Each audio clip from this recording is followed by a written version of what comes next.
Dalam upacara pertunangan, agar sandal istri tidak kotor, pria ini menyebarkan emas di jalan.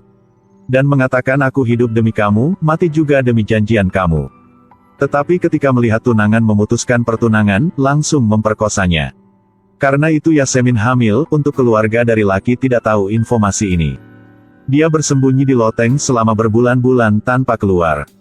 Ketika ayah menelepon, memberitahu jika keluarga dari lakinya sudah tahu dia hamil, suruh anak cepat lari ke kedutaan. Di saat ini Farouk sudah menemukan lokasi mereka, dia harus mendapatkan bayi itu. Dan menyatakan di hari bayi lahir, Yasemin harus mati. Di sisi lain, Yasemin sedang beres-beres barang dan kabur lewat pintu belakang. Bawahan punya Farouk bergegas ke dalam, dia memegang lengan ibu Yasemin dan arahkan pistol kepadanya. Untungnya pembantu membantu, sang ibu kuncikan pintu dan bawa anak lari dari situ. Tiba-tiba ada suara tembakan. Pembantu sudah ditembak mati. Yasemin ingin kembali untuk memeriksa tapi dihentikan oleh ibunya. Ketika mereka sedang bersembunyi di dalam satu gang sempit, bawahan punya Farouk membawa pistol sedang mencari mereka. Ketika melihat tidak ada siapa dua, sang ibu langsung tarik anak untuk lari. Ketika Yasemin melihat berita baru di TV dan menemukan bahwa ayah dia sudah meninggal, dia tidak percaya, hati sangat sakit. Cairan ketuban keluar, sang ibu antar anak masuk ke dalam salah satu rumah. Dia menghibur anaknya, Yasemin menahan kesakitan.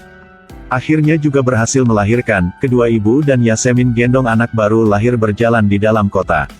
Tidak lama kemudian, mereka sampai ke kedutaan, Yasemin sangat lemah jadi pingsan. Di hari berikut, Yasemin ingat panggilan telepon terakhir punya ayah. Ayah memberitahu jika dia meninggal pergi mencari seorang bernama Cihan untuk minta tolong. Orang ini sangat kaya.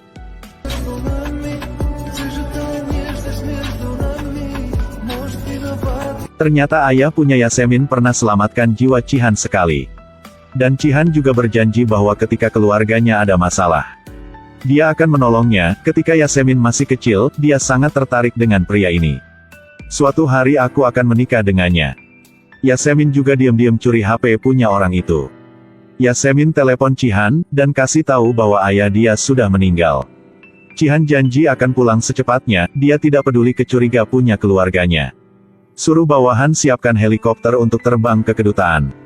Di sisi lain karena diplomasi kedua negara, jadi Farouk tidak bisa bawa orang masuk ke dalam kedutaan. Jadi hanya bisa menunggu di luar, ketika Cihan datang. Farouk tanya padanya, ketika melihat paspor hanya bisa biarkan Cihan masuk ke dalam. Cihan masuk ke dalam kedutaan, akhirnya bisa ketemu dengan Yasemin. Yasemin langsung peluk Cihan. Yasemin cerita bahwa dia petunangan karena ayah dia ingin mendapatkan rahasia tentang keluarga Farouk. Setelah itu ayah menemukan anak akan terluka. Jadi membatalkan pernikahan dan membawa putri pergi. Yasemin bilang ingin membawa anak pergi jauh dari sini. Cihan tanya ke orang di kedutaan. Orang memberitahu bahwa keluarga Farouk dan keluarga Cihan sama-sama sangat kuat.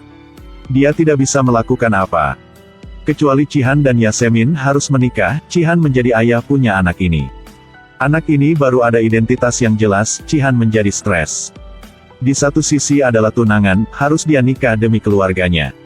Di sisi lain, adalah seorang gadis yang tidak tahu harus minta tolong sama siapa. Akhirnya dia juga memutuskan. Kita akan keluarga dari sini. Kamu maukah pergi sama aku? Aku setuju. Tapi kamu belum tahu kita akan pergi kemana. Orang sedang berjalan tidak akan bertanya sedang jalan kemana. Mungkin karena janjian dari dia dengan ayah Yasemin. Atau dia sendiri juga punya penarasan sama gadis ini.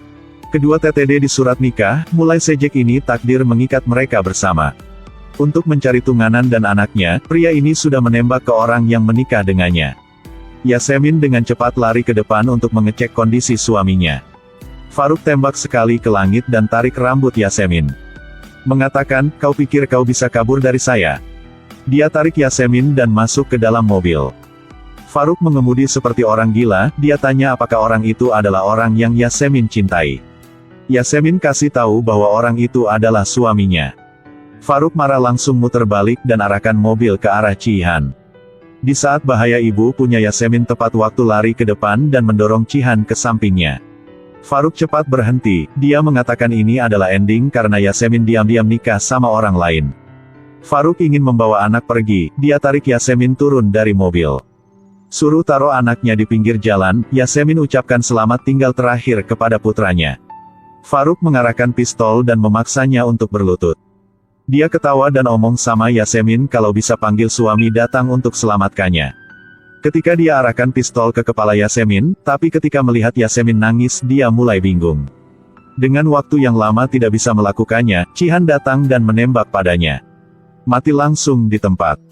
Cihan memeluk Yasemin yang sedang ketakutan untuk menghibur.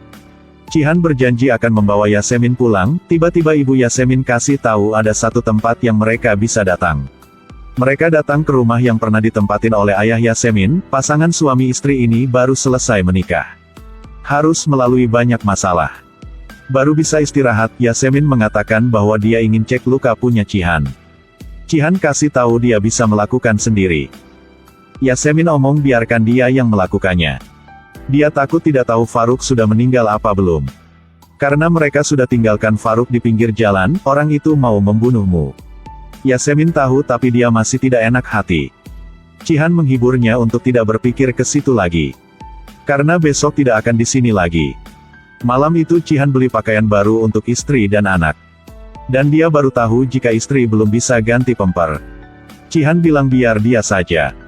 Yasemin melihat Cihan. Cihan bilang dia sudah pernah melakukan ini berkali dua. Yasemin punya anak, dia juga punya. Yasemin terus omong masalah dengan Faruk. Cihan mengatakan orang seperti itu tidak akan bisa menemukan mereka. Sang ibu muda ini belum tahu cara untuk tidurin anak. Dia berikan anak ke Cihan, Cihan pelan-pelan gendongnya. Sungguh sang ayah yang tepat. Di hari berikut Cihan ingin membawa Yasemin pulang ke rumah. Mereka naik ke pesawat pribadi, Yasemin masih sangat khawatir. Cihan juga belum cerita tentang mereka ke keluarga dia. Cihan menjawab ketika mereka sampai ke rumah yang lain akan tahu sendiri. Yasemin mengatakan kamu mau bantu aku makanya kita baru nikah. Pernikahan ini bukan selamanya, kamu juga punya kehidupan lain. Cihan tanya kenapa tidak bisa selamanya. Sekarang kamu adalah istri aku. Di sisi lain pernikahan Cihan semua sudah siap. Tapi dia masih tidak muncul, tunangan sudah marah dan marah ke anak yang tidak salah apa. Dia adalah anak punya dia dan Cihan. Dia tidak pernah peduli sama anaknya, selalu kasih anak ke Cihan. Menunjuk ke pulau dan mengatakan udah mau sampai. Yasemin tanya rumah kami di pulau. Cihan menjawab, pulau itu adalah rumah kamu. Di sisi lain, tunganan sedang menunggu Cihan datang. Dia melihat pesawat mendarat. Tapi tidak menyangka tunangannya sekarang menjadi suami orang lain.